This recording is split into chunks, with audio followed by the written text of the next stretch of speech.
আমার মামলার যারা বাদী ছিল টাকা পয়সা বহু খেয়েছে আকিস গ্রুপের কাছ থেকে।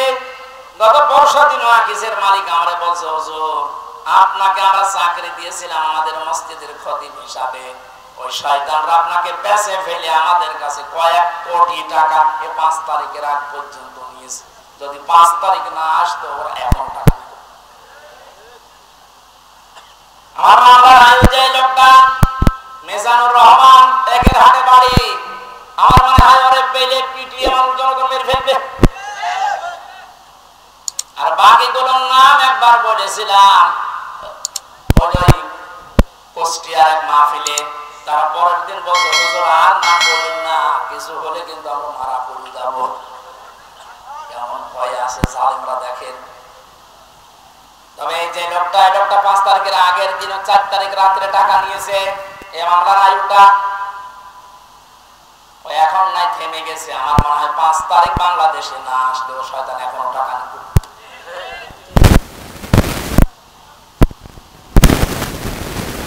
আপনারা তো আল্লাহর মামলার আসামি, আমার মামলা গত বৃহস্পতিবারে সব ঢিসমিস হয়ে গেছে, ঠিক খারিজ করে দিয়েছে। বিচারপতি দেখে বলছে এটা মামলা হলো, অথচ ওই বিচারপতি 5 তারিখের আগে 5 তারিখের পরে এখন এই বৃহস্পতিবারে নিজে দেখে বলছে বিচার করবো কোনো মাল মানে নিজে পড়ে পড়ে দেখছে, বলছে কোনো মাল ম্যাটারেস নেই, কি দেখে বিচার করবো? না, সব বাদ, আমাদের সবাইকে খালাস দিয়ে দিয়েছে। খালাসি যখন দিয়ে দেবেন 3 বছর আপনি বিনা কারণে জেল খাটালেন, কোন কারণে? খালাস দেওয়া মানে কি কোনো অপরাধ নেই, কোনো দোষ আমরা পাইনি নাকি? খালাস দেওয়া মানে তো এই, তাহলে দোষ তো আমার নেই, আপনি নিজেই প্রমাণ করে দিলেন। বিনা কারণে যে 3টা বছর নষ্ট করলেন। গতকালকে একজন মুসলমান হয়েছে পরশুদিন, আমার মনে হয় 3টা বছরে যদি আমি বাইরে থাকতাম, এই 20 সালের আগ পর্যন্ত 53 জন মানুষ মুসলমান হয়েছিল কোরআন শোনার পর। বের হয়ে একজন হয়ে গেল, 3 বছর থাকলে আমার মনে হয় এখনো পর্যন্ত 50 জনের উপরে মানুষকে আমি জান্নাতে দিতে পারতাম। আপনি সুযোগ থেকে বঞ্চিত করে দিলেন। এটা জালেম যারা, তারা আনসার মামলার আসামি না। আনসার মামলার আসামি তো হবেনি, কিয়ামতে আমি না পাবো। সবচেয়ে বড় দুঃখ আপনার জন্য আল্লাহর মামলার আসামি। আল্লাহর হেফাজত করুন জালেম হওয়া থেকে, বলেন আমিন। আমি জামাত শুধু একবার একটু ইঙ্গিত দিয়েছি, এক জালিমের হাত থেকে মুক্তি পেয়েছি, আর কোন জালিম যেন আমাদের মাথার উপর বসতে না পারে। আর অনেকের এখন দেখছি চুলকানি আসবে, আপনি কি জালেম? তার মানে আপনি নিজের থেকে মনে মনে ভাবছেন যে আমি এগুলো করছি, সামনেও করবো, আপনি জালেম। ঠাকুর ঘরে কে রে? আমি তো খাওয়া খাই। অনেকে আপনার নাম করে বলেছে,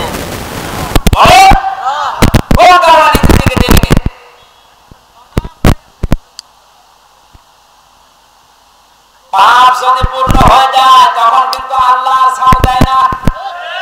ওয়ালা ইয়াহসাবান্নাল্লাযীনা কাফারু আন্নামা নুমলি লাহুম খায়রুল লিআনফুসিহিম ইন্নামা নুমলি লাহুম লিয়াজদাদু ইসমা ওয়া লাহুম আযাবুন মুহিন। কাফেররা ধারণা করে আমাদের চেয়ার যে বসে আছি, ক্ষমতার চেয়ার, এর নরম চরম নেই, এটা মনে আল্লাহ ভালো বেশি আমাদেরকে দিয়েছে। আল্লাহ বলেন না, ওরা মনে করে আমাদের কল্যাণের জন্য চেয়ার, আমরা যা করছি সবই তো বৈধ। আল্লাহ বলেন তোদেরকে তোদের পাপের বোঝাটা পরিপূর্ণ করার জন্য আমি আল্লাহ চেয়ারে বসিয়ে রেখেছি।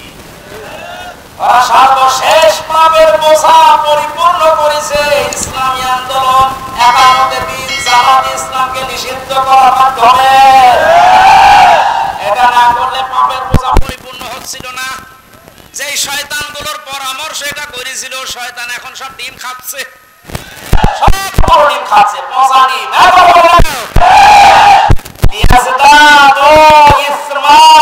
ওদের পাপের বোঝা 5 তারিখের আগ পর্যন্ত পূরণ হয়নি। যেই করেছে 1 তারিখে, 4 তারিখের ভেতরে আল্লাহ সব কমপ্লিট করে দিয়েছে। আল্লাহুম আযাবুম মুহিন, ওদের জন্য অপমানজনক অপমানজনক শাস্তি, এর চাইতে আর কত অপমান হবে বলেন? বলছিলেন না জানছিলাম এর যে কেক মারছে, আমার মনে হয় আমরাও সুযোগ পাচ্ছি না, সুযোগ পেলে আমরাও দু একটা দিতাম। কারণ আপনারা যা করেছেন আমার সাথে, কম বেশি এই দেশে যদি 10 জন আলেমকে পরিস্থিতির দিক থেকে, এলেম আমল না, শুধু পরিস্থিতির দিক থেকে 10 জন মানুষকে সারা বাংলাদেশে চেনে, তার ভেতরে আমি একজন। পেটের ভেতর থেকে শুনতে শুনতে আসে যে হামজা বলে একজন আসে। গাড়িতে আসার সময় মায়ের কোলে বসে বসে কি খাচ্ছে, চিপস খাচ্ছে, আর বসে বসে হামজা খাচ্ছে। তার মানে ও পেটের ভেতরে শুনে উঠেছে যে হামজা নামে একজন আছে। এইরকম একটা পরিচিত মানুষের সাথে আপনি আমার মাজায় দড়ি দিয়ে, মায়ের ভেতরে বেড়ি দিয়ে, তাও ডান্ডা বেড়ি, হাতের ভেতরে আপনি হ্যান্ডকাপ দিয়ে, কালো কাপড় দিয়ে চোখ বেঁধে আপনি 11 ঘন্টা টানিয়ে রাখলেন, আপনি মানুষ? আবার যখন দড়ি দিয়ে টেনে নিয়ে যেত আদালত প্রাঙ্গণে, মনে হতো যে ছাগল টেনে নিয়ে যাচ্ছে। আর কয়েকতলা আছে তো, ওই অন্য জায়গা থেকে একে অন্যের সাথে তাকিয়ে টিপ্পনি কাটতো, ঠিকই হচ্ছে। এবার আমরাও বলি যে ঠিকই হচ্ছে।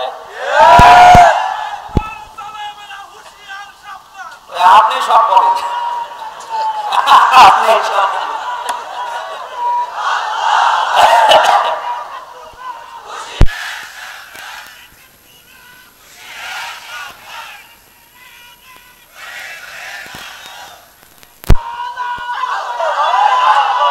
আলহামদুলিল্লাহ ভাই,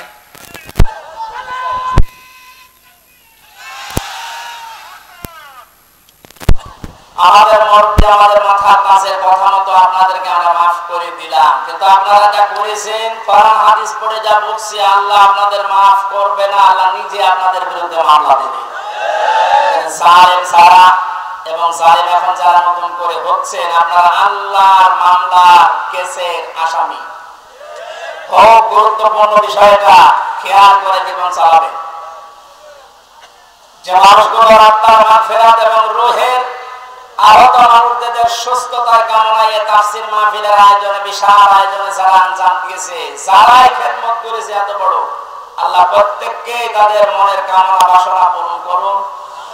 আমরা বারবার বলছি, আমরা কিন্তু এখন পর্যন্ত বিজয় অর্জন করতে পারি না, আমরা শুধুমাত্র স্বাধীন হয়েছি। কারণ আমরা জুলুম মুক্ত হয়েছি, এখন পুরোপুরি না, ষড়যন্ত্র তো থেমে নেই। এজন্য আসল বিজয় হবে তখন যখন দেখবো কারেন্ট দিয়ে 56,000 বর্গ মাইল চলছে। কারণ দেশটা 53 বছরে বাবা চালিয়েছে, স্বামী চালিয়েছে, চাচা চালিয়েছে, বুবু চালিয়েছে, ভাবি চালিয়েছে, সবই আমি না দেখি মুরব্বীরা দেখেছি। শুধুমাত্র এখন দেখতে বাকি আছে এইটা দিয়ে চললে কেমন লাগে, এইটা দিয়ে যেন সংসদ চলে, দেশটা চলে, দেখতে চান না?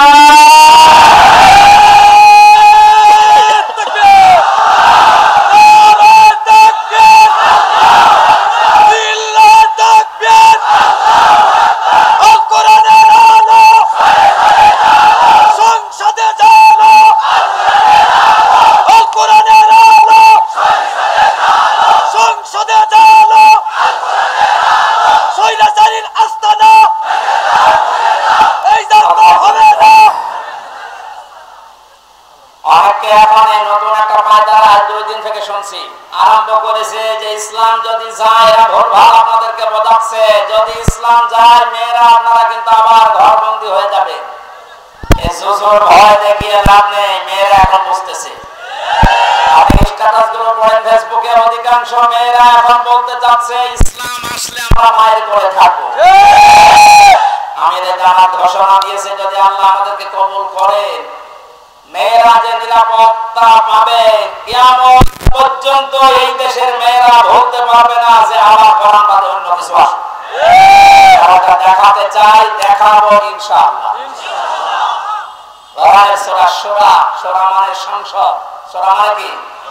যেহেতু সংসদ নির্বাচন সামনে আসছে, সংসদ নির্বাচন করার জন্য যে 7টা পদ্ধতি আছে, 7টা গুণ দেখে দেখে নেতা নির্বাচন করা যায়, ওই কথাগুলো আল্লাহ সূরা শূরার ভেতরে দিয়েছেন।